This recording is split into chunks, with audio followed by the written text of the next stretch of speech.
How do y'all get somebody to join from iPhone? I ain't had an iPhone in forever. You got an iPhone now. Yeah, and I don't like it, man. I still got my Droid, though. There you go. Oh, no, that's somebody else. This ain't for you, Smoke. If you wasn't born in... You here, but you got to join the live, Empress. You got to send me a request. Send me a request to join the live. I see you here, but you got to send a request to join the live. Oh, there you go. I got it. I know it's tapped it. So let's get you in here. And every piece y'all see come from north, south, I got it. Yeah, we got it now. So you can introduce yourself to the people. You see, I'm full of the motherland. I got my bracelet on with every shake. With every shake. Nice. I got my bracelet made with every shake from West Africa. That's beautiful. Hi, everyone. I am Ebony Anita Gaddafi. Everybody calls me Empress Gaddafi. No, I'm not in Nigeria. I'm in Canada, London, Ontario, to be exact. I am of Ghanaian descent, born in Ghana, West Africa.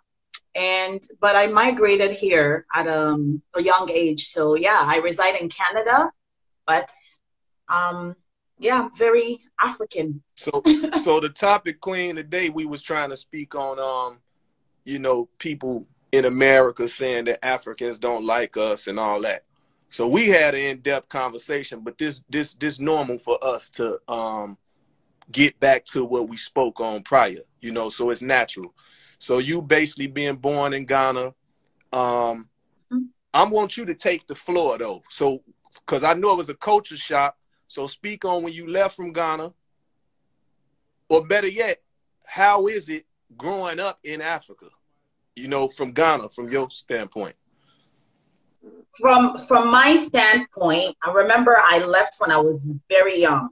But to my memory, what I remember was it was a life full of just everything you can imagine. I believe when I look at the life my children are having here in Canada, I sometimes feel sorry for them because I feel like they don't get the opportunity to be themselves. Whilst in Africa, a child is free. You can run, you can climb a tree, you can chase a dog, you can do whatever you want. You can jump on a donkey's back and just run. You could do whatever you want. And I believe that gift of freedom is kind of stolen away from American kids, so to speak. Okay. Now I want to change it up too, because we know it was a lot of colonizers that came over to the motherland. Now I want to speak directly on like the original languages and a lot of things of that nature. Well, because we jumped off garages and done a bunch of flips on dirty, pissy mattresses or whatever. We chased dogs. We threw rocks at dogs. We got chased by dogs. We done that too. You know what I'm saying? There wasn't no donkeys around here unless you was in the South, and them animals had to get imported from somewhere, or raised or from the zoo. I don't know. But, in the city, like, for me, I'm from the Midwest. You know what I'm saying? I'm from Chicago. So I'm a city boy, as they say. But country boys and country girls, as they say, those that's in Mississippi, Memphis, Alabama, I guess Arkansas, Virginia, Louisiana, Florida, Georgia, you know what I'm saying? A lot of them probably know about farming and all that. I ain't grow up like that. I don't know nothing about no farming and raising no chickens. South Carolina, North Carolina, gutting no pigs or none of that. I just saw that probably 2 or 3 years ago when I went to visit family in South Carolina. As soon as we get there, one of our cousins, he was gutting a pig. I actually put it on my page because that was the first time I ever witnessed like that. I never witnessed that before.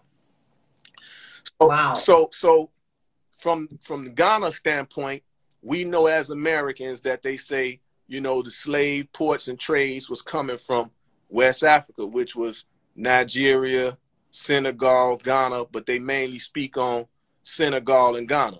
You know what I'm saying? Absolutely. In Senegal, the door of no return. I actually visited there, you know, and it was spooky. Like, it was tripped out. Like, you really feel some ghosts or some spirits or whatever you think you want to name it. Only thing I can describe to people is in height, the places that they was keeping the slaves, because they had quarters, you know, it was babies, women, and men. But picture y'all refrigerator in your house. Picture your refrigerator.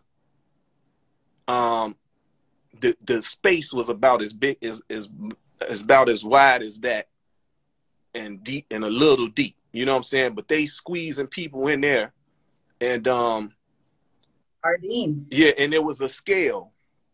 It was a scale in there as well, because you know they weighed you. You know, they weighed you on this scale before they send you on a boat. So you stuck in these rooms, like little jail cells, as we would call, and they were short. Like, if you picture a little igloo, you know, I got to speak from America's standpoint of stuff that we know. So you picture, absolutely, you picture like a little igloo, and an igloo or igloo, however you want to pronounce it, and that's how small it was. You know, so to walk in there, it's like you can still smell a certain smell. You know what I'm saying? You know, to go upstairs in the master's quarters or whatever, you know, you can see to where it's that you got the things that they was using, which was the gun and, you know, a knife and like hatchet looking things that they was using to control the people to get them over there. So once you leave from that point, you walk to the door, as they call it, no returns. You step out through the back, and it's just like, once you step out, it's the ocean, you know. And right now, and still right now today, as late as it is, 2021, sharks still swim up to that point. Because a lot of people, what they don't tell you is, everybody ain't get on that boat willingly. A lot of them just jumped in the water, you know. And I seen somewhere, I don't know where it's at in the world, but that they have like a slave type something underwater, like it's a underwater statues of the people and all that, like statues. Yes, I seen that. Yeah, I don't remember where it's at, but so somewhere in the Caribbean, I believe it's either Barbados or Bermuda, so somewhere, but it's underwater. Right. So they were saying that, you know, the women went to Cuba, Jamaica, and the West Indies. The women and children were sent there, and the men was brought to America, Brazil, and Portugal. You know what I'm saying? Then from wherever else from that point.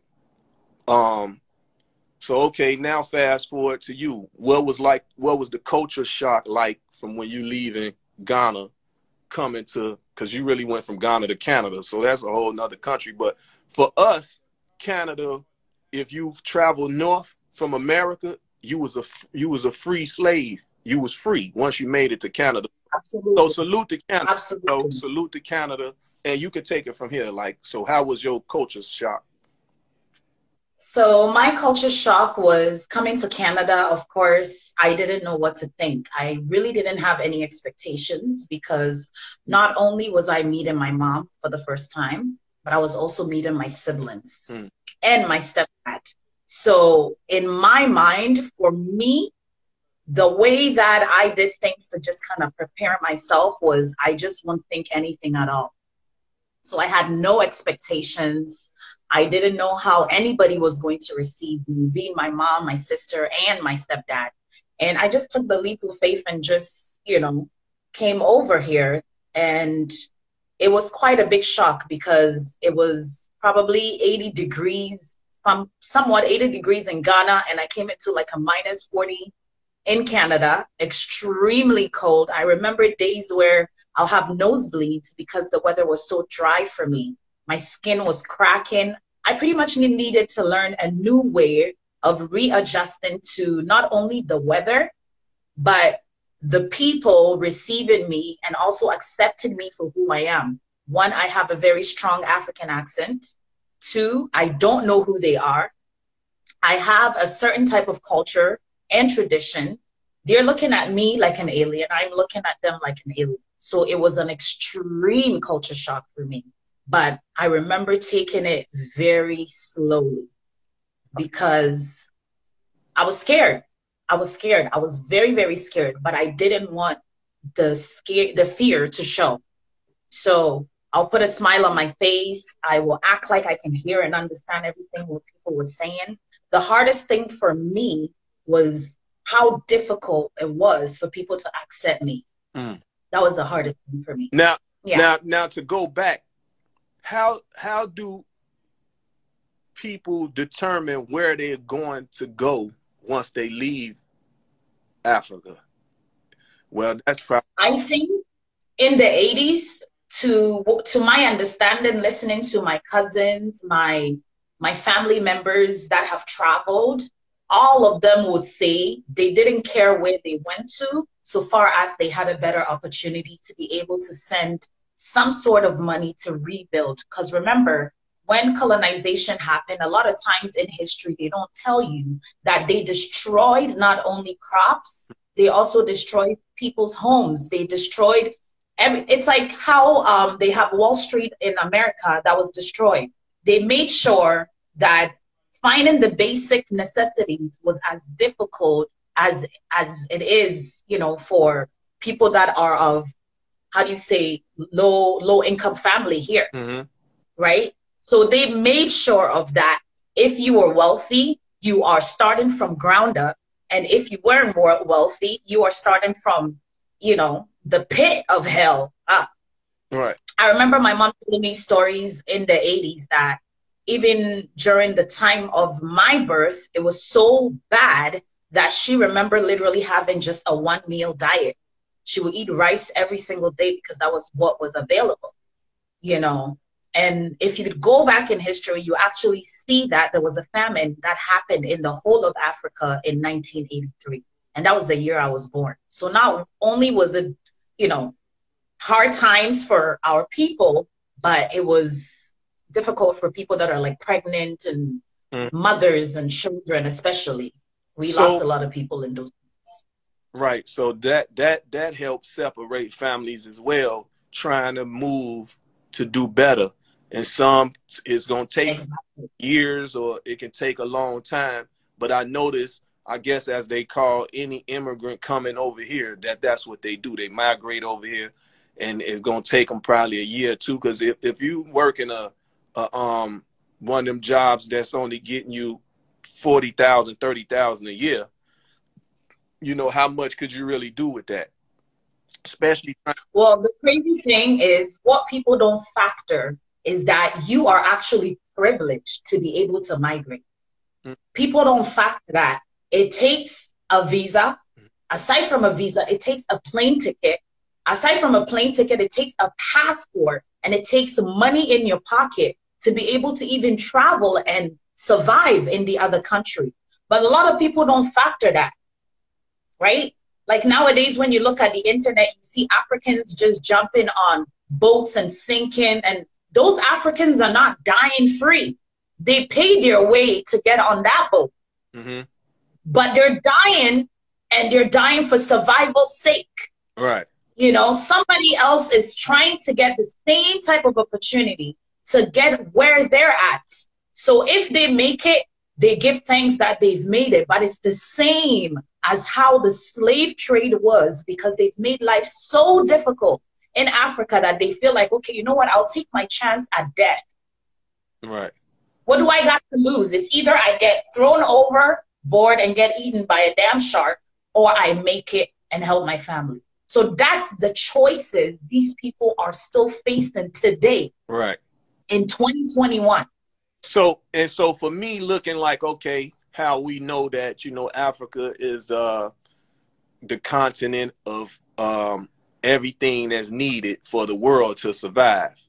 So, of course, that prompts colonizers to go try to take and steal what they needed. So, you know, of course.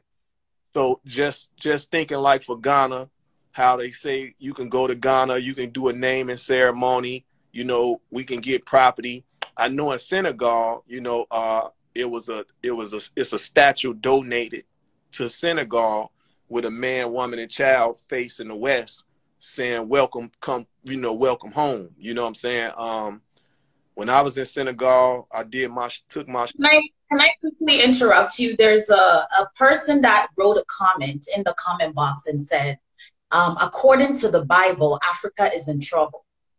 And I just want to respond to that comment very quickly, that we are the creators of our universe. That's number one. Mm-hmm. When the Bible tells you in the beginning was the Word, a lot of people want to say the Word is God, but no one was there and they did not know the Word. To me, logically thinking, when a baby is born, what does the baby do? It makes a sound.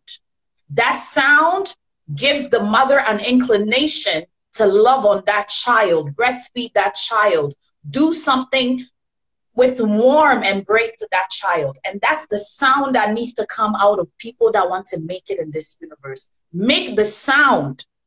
I don't believe anything wicked is going to happen to Africa. I don't believe it. Personally, I believe the children of yesterday are being born today to fix what was wrong yesterday. So I look at my children as an example. I look at myself. I look at me and you right now having this conversation.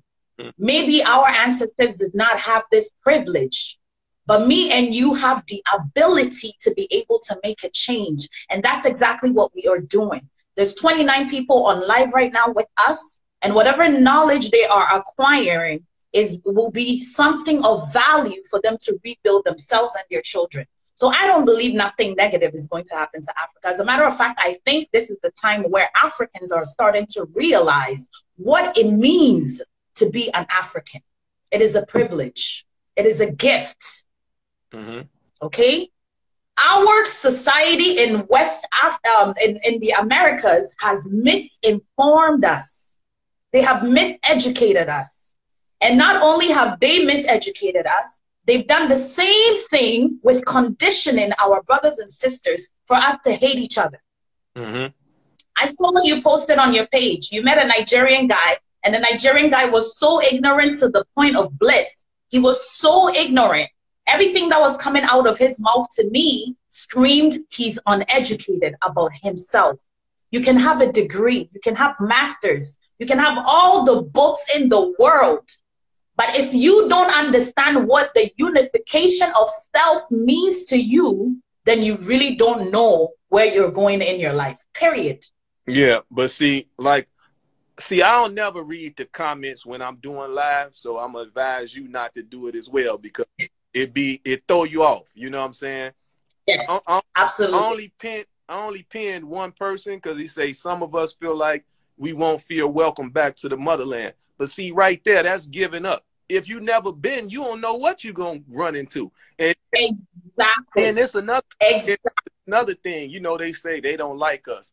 How could you say they don't like us if I'm born in America, you born in Ghana, yeah, and you know what I'm saying, now being raised in Canada, but we having this dialogue. Like, this what need to be done. And I'm going to do this per person almost in each country. Like I done it with a young brother from Ethiopia.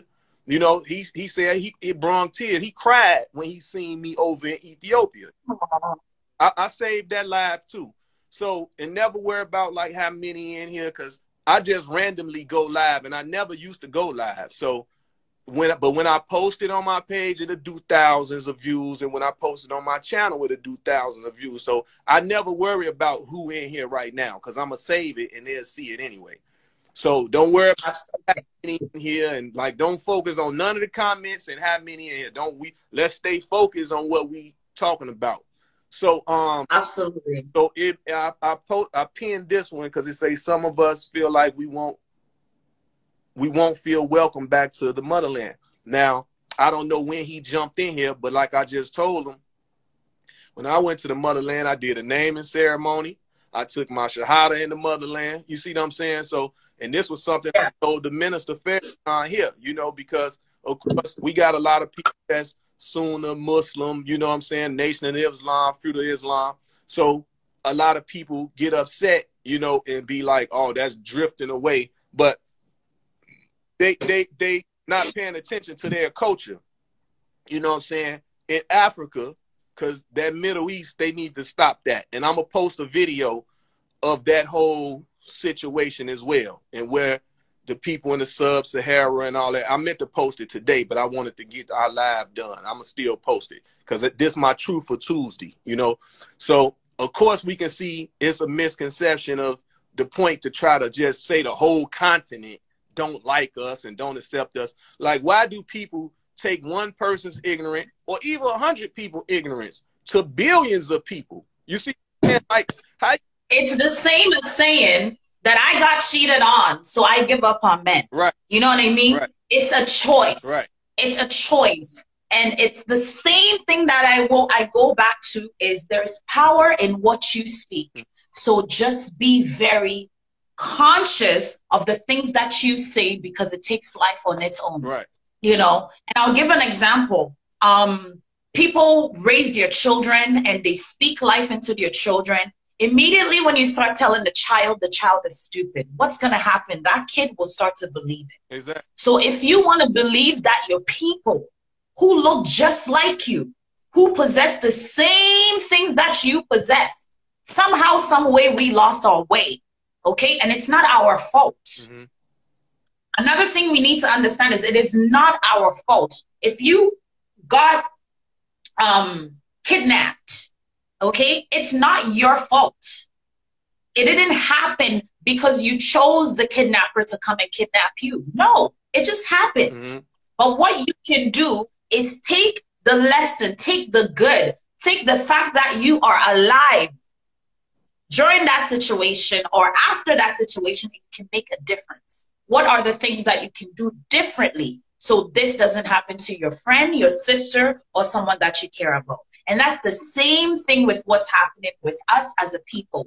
We are divided forever. When you look into history, you go back into history, we've been divided for years. The goal is, how do we unite ourselves as a people? And we have to recognize ourselves. If I see my Black American brother, he looks just like me. There's nothing about you that does not scream that we are alike. We're not alike. Right. You know, I see my complexion. I look at you. I can think at the top of my head, someone that I know in my community in Ghana that probably resembles you. So we need to stop the ignorance ourselves and see ourselves in each other. Right. Now, it's a positive step. Now, I wanted to go back to, how many languages did you speak or did you know prior to coming here? So prior to coming here, I was speaking 3 dialects. I was speaking Fanti, Twi, and Gan. And the Fanti and the Twi are very similar. They're rooted from the same tribe. So that one tribe has one dialect that's been split into different dialects. So an example, like if you hear Ashanti, the Ashanti kingdom speaks Twi. But the Ashanti kingdom is a huge clan called the Akan tribe.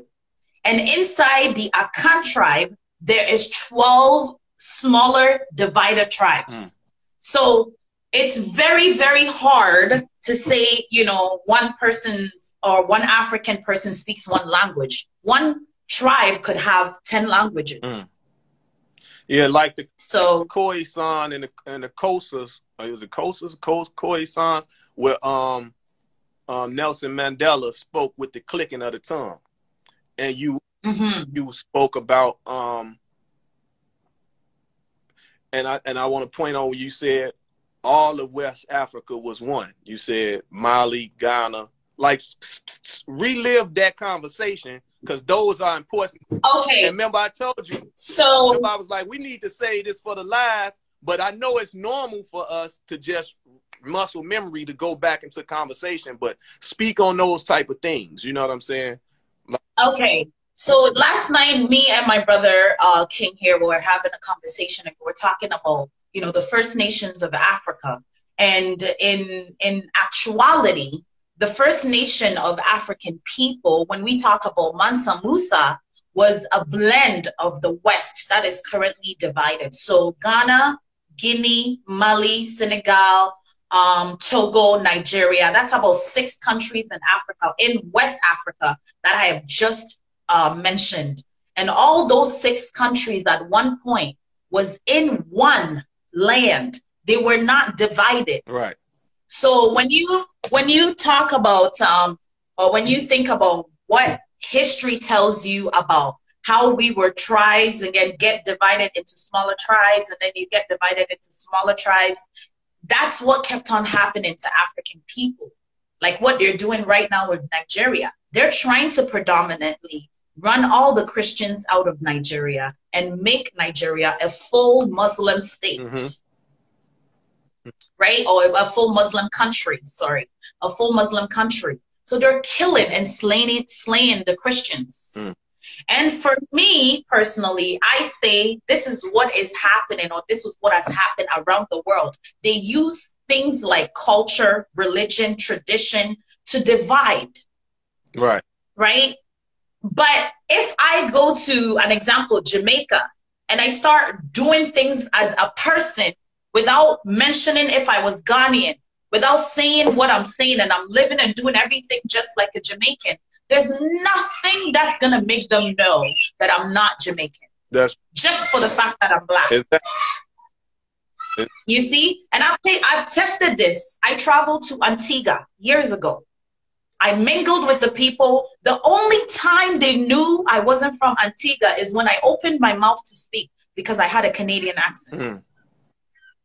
Right? So if we see ourselves in each other, we can survive all over the world. It's the same thing when I went to Bahia. I went to Brazil. I went to a place in Brazil called Bahia. They're predominantly African people, but they speak Portuguese. Yeah, I've been there. I was there, and actually, you know, Brazil is the 2nd largest pure blood African descended place in the world.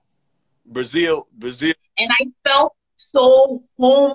Like, I've never felt so at home. Like I said, I've been to Antigua. I didn't feel that at home over there than I felt at home in Brazil, where I couldn't even understand what they were speaking. They received me like I was one of them. But see, and everything there was so similar to me. They have a thing they drink from. Like, there was nothing that made me feel out of place while I was there. Right. Nothing. That's just like you can go to a lot of the West Indies. Dominica. It's called Dominica, and what is it? Places that's French. You know what I'm saying? They speak French colonizers, but they look just like us, but they still treat us like some Yankees. You know how they say Yankees and Yankees? They treat us like as if we was in the American and French War or something. You know, so I remember that's how it is. I remember saying like I'd never come back over here. Saint Martinique. It was Saint Martinique and Dominica. You know what I'm saying? Because people get it confused with Dominican Republic and Dominica. Public, yeah. And it's 2 different countries. It's in Saint Martinique. Them French type spots, them French colonized spots like that. The Black people, they need a straight up wake up call, man, because they still colonized in their mind. You know what I'm saying? Like, is y'all serious? And we are still being divided, and that's the part that I kind of want to like let people really understand is, if there is any part of ourselves that makes us question the reason why these things happen to us, right? The first thing we need to take into acknowledgement that you must be superior. You must be God herself or himself, because it makes no sense that one culture, one tribe, one race of a people have suffered through history so much trials. Somehow, some way, we come out dancing, laughing, cracking jokes, being happy, you know, eating chicken. Like, we make it look like we're not bothered. Right. And you know, I want to speak on another thing about how they used to show African commercials, and they always had the baby that looked like they got a swole head and skin and bones with flies all in their face. You didn't see none of that. You know what I'm saying? There was bush people, you know. That's why I always made it my point that whenever I'm in the motherland, I show the palaces, because we living in real palaces over there. Big, huge palaces. The gardens is well manicured, like the water is beautiful. You know, I've never been nowhere that in the motherland that I didn't feel welcome. From north, south, That's beautiful. North, south, east, and west of the whole continent. I've been to the whole continent except for Central, because you know they don't let you go to the Congo. You know what I'm saying? So besides the Congo, I've been everywhere in the motherland, and I never had that problem. And what I noticed is so much history in Johannesburg, but I love Zimbabwe. You know, Soweto. Like, I loved a lot of the places because it was like see, they didn't like the president of Zimbabwe, because what he would do, he finesse them. He let them do all this donating, and then he sent his goons in to run them out the country. You know what I'm saying? So how he was. He just passed not too long ago, but from natural causes. He was like one of the only ones that was a militant dude that they didn't kill. Now, just like you said with Gaddafi, you know, my dentist, I tell this story because my dentist, she was born in Libya, right? So she seen how I be so lit up and proud of my brothers that's, you know, like Gaddafi and them. And she was like, for so long, I didn't like basically want to crush my thoughts about him. But she was like, he was a wicked man, you know? And I was like, I said, I understand he was doing stuff to people or whatever, but I was like, that's kind of like anywhere. Like the people that was trying to run for president, he'll knock them off. Anybody that tried to run against him, they come up dead. You know what I'm saying? But it's like a lot of them was weak. We already been colonized and all type of stuff. We don't want them other cultures over here telling us what to do. So I didn't get upset about that. You know what I'm saying? And just like Moles, you know, like the new movie Judas and the Black Messiah, on how they had the feds had the COINTELPRO. That stuff was going all over the world. Any of our prominent people that stood up for us and wanted righteousness for us, they somehow kill us. You know what I'm saying? Like that. So I just was looking at the point in Libya. It was no homelessness. It was 0% homelessness. If you wanted to travel to go abroad for school and housing, he sponsored and paid for that. If you wanted to get married and move out of there, he sponsored and paid for that. We ain't never witnessed that over here. You know what I'm saying? Now to go to Canada, you know what I'm saying? Y'all give out free medical. Over here, we got to pay for it. So if you already in poverty, how you going to pay for your medicine? So it's just, it's the politics and all that government type stuff is just weird. But when they always say, go back to Africa, go back, I don't have no problem with it. Me personally, I would love to get up and get out of here. And whether some people come or not, I don't care. Because if you go to South Africa, Johannesburg, Joburg, and all that, you think you in Chicago or New York City. You know, when you go on Johannesburg, the same thing we got in Navy Pier in Chicago, this big old Ferris wheel, they got the same thing over there. They got Durban, South Africa, white sand, pretty beaches. You know what I'm saying? It's so many beaches. More prettier. The continent is amazing. Now, when we cross over and go to Asia, yeah, I like the architect, but I'm mainly going to get the same thing everywhere in Asia that I go. I kept getting karate temples, or the temples. I'll just say temples. Everywhere I went, Hong Kong, Japan, China, Shanghai, everywhere that I went through Asia, it was the same thing. I didn't see nothing different. I do love Hong Kong skyline. Hong Kong got a hell of a skyline. But everything was cloudy and foggy. You know what I'm saying? You got, in China, they haven't had seen the blue sky for like 30 or 40 years to the pandemic right now. So once they put the country, you know what I'm saying, or the continent or whatever, they put it on lock shut down, when they did that, yeah, that in 30 to 40 years was the first time they ever been able to see the sky. That's crazy. The blue sky.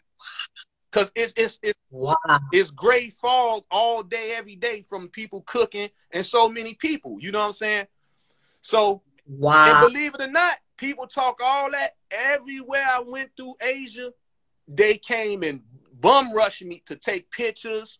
You see what I'm saying? But over here, it's that friction, because it's like, go back to where you come from and all that. You know, it's how we treat each other. You know, I remember being. My question is, who shares those negative news? Because I've had other people that I know that have gone to China and they said different things. When the Chinese people saw him, they were rushing him for pictures as well. Yeah. But then when you listen to the news, you know, it's always negative news. Mm-hmm. Chinese hate blacks and Chinese. And it's like, you know, we need to stop listening to who's telling the news, right, and find out for ourselves. But you know what? Like, a lot of that's a lie, because even, I can't think of the brother name, but you know what I'm saying, they got the whole martial arts thing from an African brother. You know what I'm saying? I just can't think his name. So I'm going to show you this, because it's actually he's a black samurai? Yeah, but see this brother right here? Mm-hmm.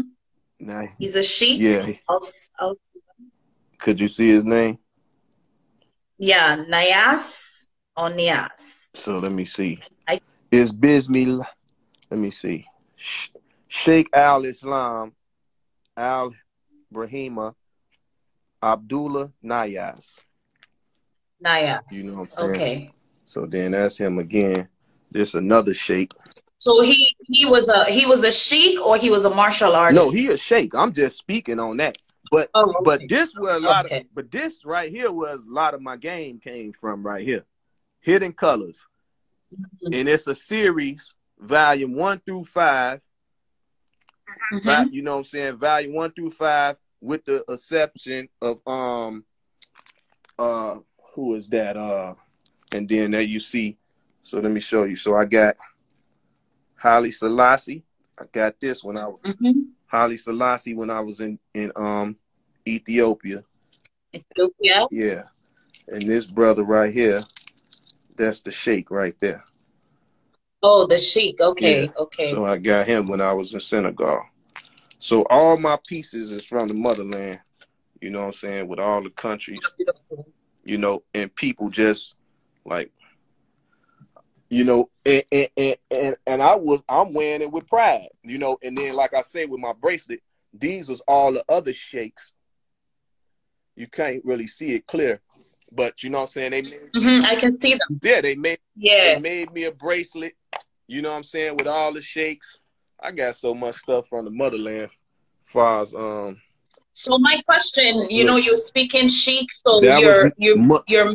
That's money. Yes, I see that. You know what I'm saying? These was all this. But see, the thing of it is, what people get it confused is this. You can be a religious person. I'm not a religious person. You know what I'm saying? Okay. I don't care what nobody got to say. I'm not a religious person. But far as any religion that I would feel that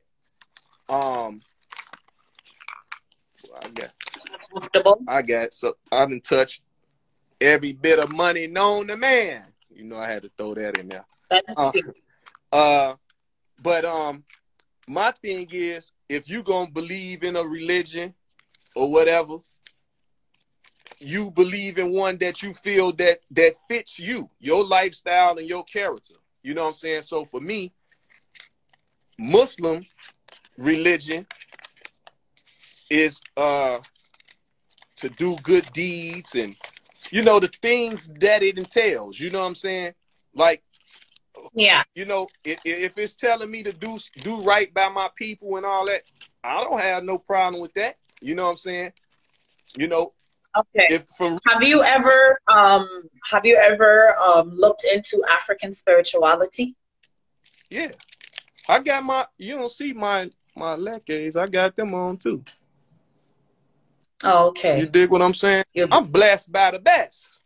Capone. Good. Yeah. So for me personally, I believe from my years of research and my recent research findings was talking about the spiritual and like indoctrination of how they were able to possess our spiritual consciousness. Mm-hmm. And for me, that is something that I know has so much power. Whenever any white person, even Black people themselves, when you talk about Black magic, or you talk about Black power, or you talk about Black spirituality, or you talk about anything that has, you know, holiness in it, when it comes to Black, everybody's scared. They will say negative things like it's voodoo, it's voodoo, it's juju, it's Black power and Black magic, and everything associated with Black is just evil. So for me, I've done some really good research traveling. Like when I went to Brazil, I learned a lot about African spirituality. I did the same when I went to Nigeria as well as Ghana. And for me, what I'm coming into finding is that they're afraid of Black power. Of course. That's what that, and it's on record. You know what I'm saying? With the J. Edgar Hoover, you know, when he created the whole COINTELPRO, you know, the FBI was made in Mississippi. You know what I'm saying? That they foundations is Mississippi. So, you know, they listened to what Hitler was talking about. And like I say, even with Hitler, you talking about a white race with blonde hair and blue eyes, and Hitler, you don't even got blonde hair and blue eyes. And your family, your mom and them was from Austria or something. You know, so once you start doing the history, it's like people just crazy. You know, you're going to come up with a makeshift thing. And if you want separatism, cool. You know what I'm saying? That's all that Gaddafi, he just wanted to form, you know what I'm saying, all the African countries, one currency. Together. One currency. So America is like a third world country. You know what I'm saying? If they said, we only buying and trading in gold. We ain't got no gold over here. Well, guess what? Aside from being so pro-Black and being into my culture, I'm also financially very educated when it comes to Forex and coins and cryptocurrency and why they took out Gaddafi.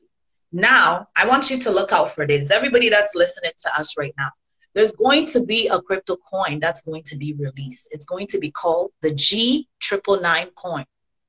Now, turn that upside down. And what's the mark of the beast? 6'9". Okay, so they turned this thing around, and I went to the presentation, actually. I was listening to the coin. It's going to come out like a MasterCard.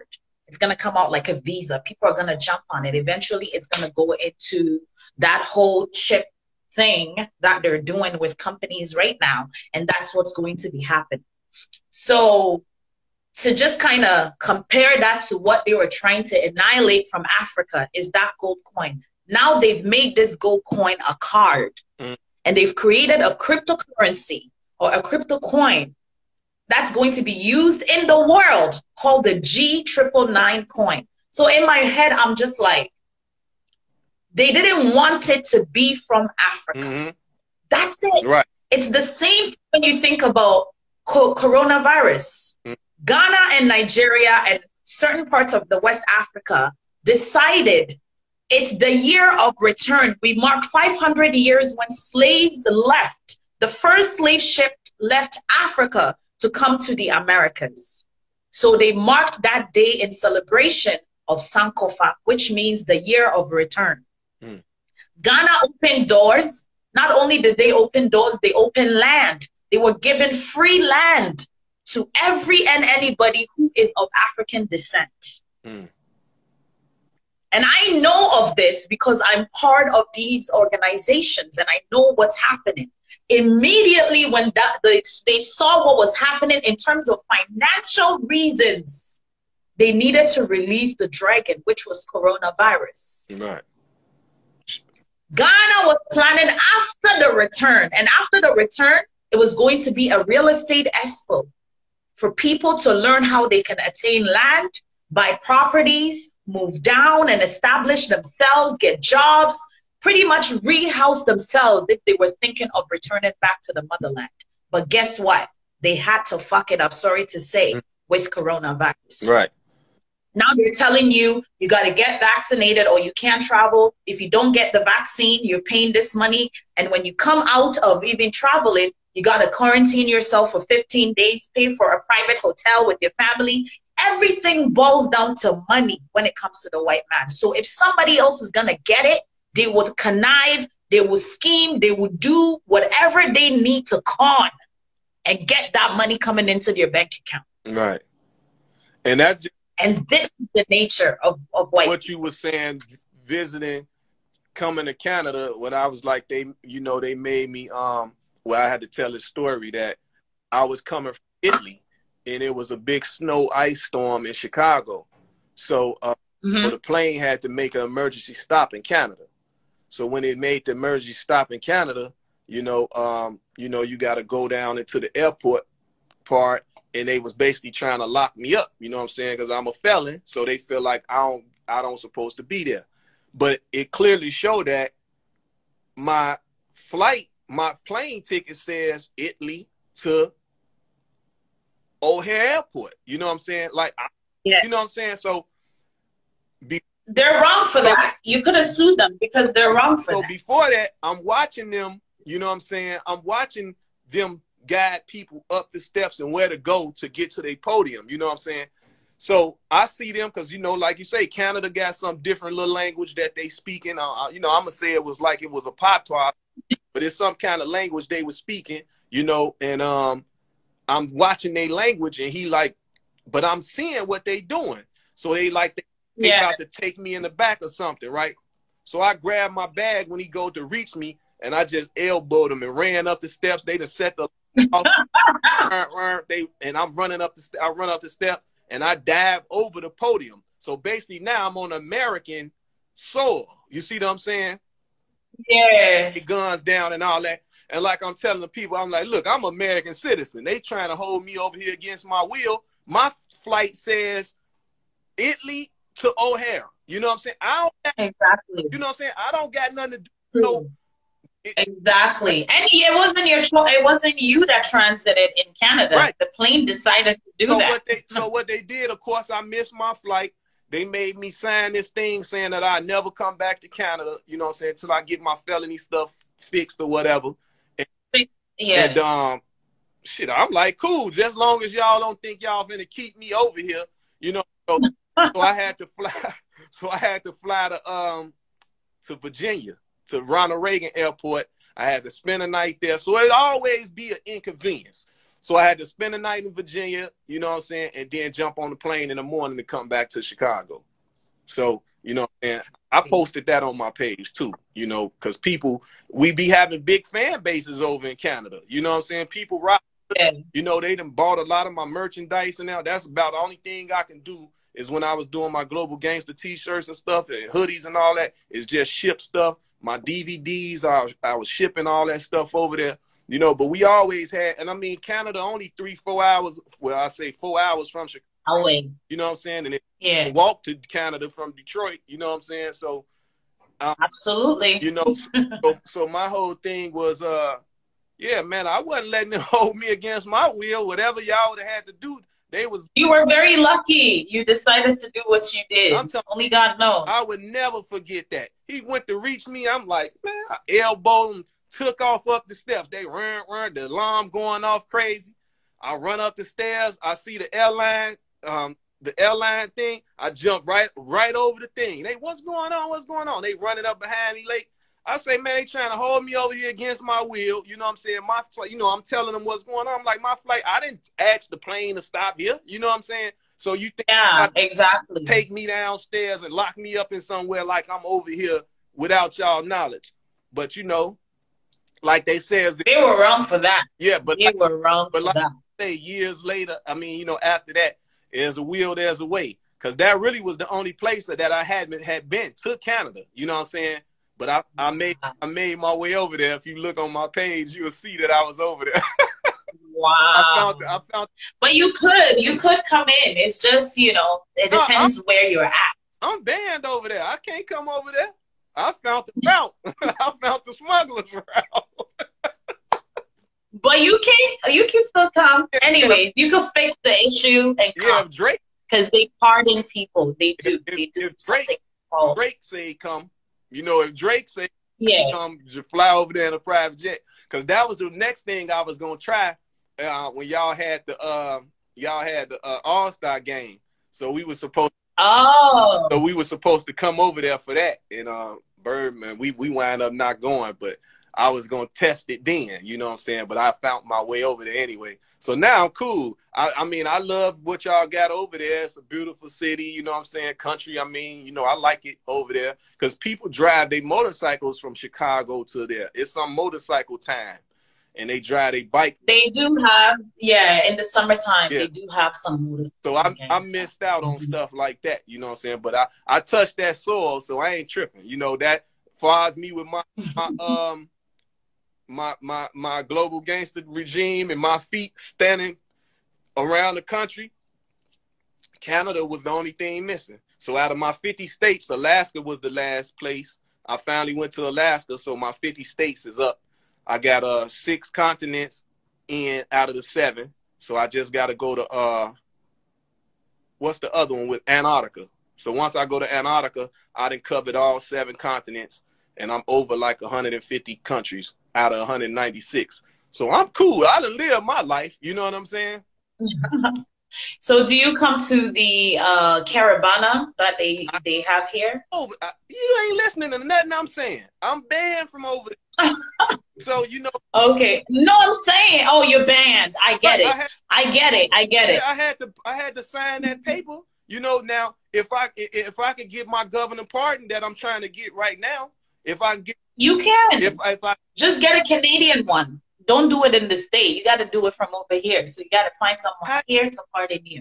Okay, well, you can help me with that because I never knew that. I never knew that part. Yeah. All I seen was people over here that was felons. I want to say, I don't know if it was Gucci Man or one of them rappers, and Drake got them over there. So I know Drake made that happen.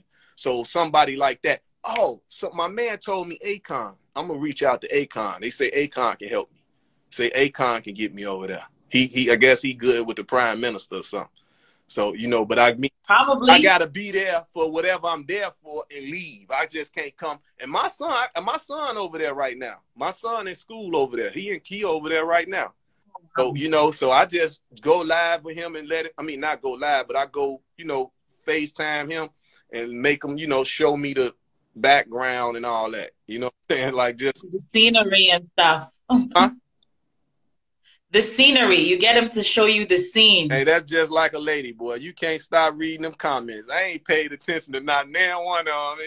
You just. I'm listening, but it's just natural for me when I do live. Like, I see what they're writing, so it's natural to just read them. Right. Natural. So. Yeah. And I see them popping up. Mm-hmm. So what else we were speaking on? You said the languages, the clip. I was talking to you about one mother's tongue, like the one tongue that we all spoke. The reason why, you know, we don't what we are doing to ourselves when we're speaking English.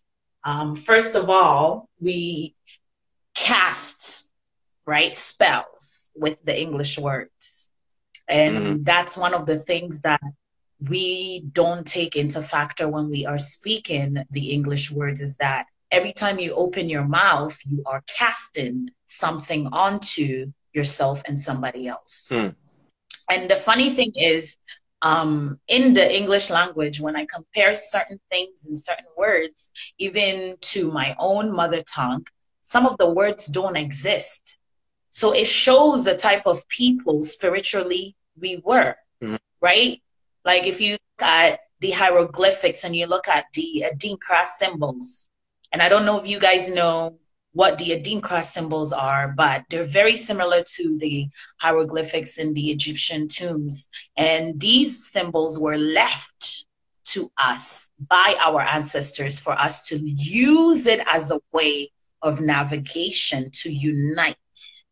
So in the Caribbean, there's something called Anansi stories. I don't know if Americans know about Anansi, but Anansi was a spider, and this spider was a spider full of wisdom. So what the grandparents, oh, I'm being called on my live channel, on my other live, my other. Oh, for work? I have to come back. Oh, you got yes, it. yes. Okay, no, we'll end it off here. I appreciate you, sister. And I was just reading this. Somebody from Scotland, Glasgow, saying what's up to me, I guess. Salute to them. And thank you. We need to come back and talk about this Anansi, because I saw someone put something called the Anansi the spider. And it's amazing because you hear stories all out of the Caribbean through Africa that connects this Anansi story to all of us. And the beauty of it is, like, I told my children a bedtime story that your children can relate with. And that's the beauty of the culture that we have as Black people. We are so connected. Before you go, what's the name of that book the brother from Detroit told you about? It's called The Africans Who Wrote the Bible. You can Google it and actually find it on Amazon. It has the cross, the Ankh, at the front of it. It's a brown paperback book, and it's called The Africans Who Wrote the Bible. And that was the book that was able to help me find the early mother tongue of all the African oldest language that we were all speaking at one point. And the crazy thing is, you hear it in all the languages. Okay, so all the languages have this tongue in it. So it's mixed. It's almost like a slang, and you hear a piece of it in Ethiopian dialects, a piece of it in the southern and western dialects. You hear it. You hear it. Yeah. Yes, the Africans Who Wrote the Bible. Absolutely. That's the book. What was the other thing you mentioned that I seen a lady put it in there? Anansi. Anansi stories. So Anansi stories were folklore stories that our ancestors told. In a way, it was stories about themselves that they kind of twisted and made it into haikus for children to be excited, or children that were growing up through slavery to just have some sort of a dream and a vision of living. Where do we find them at? And we got 36 seconds before it shut off. So where do we find that? You can go on Google. You can go on Google. You can find the book on Amazon and Anansi stories. You can even go on YouTube and find short stories of videos that Africans have told and Caribbeans have told on YouTube. Okay. So check it out. Peace and blessings. Yes. Thank you again. Salutations. My pleasure. I salute you.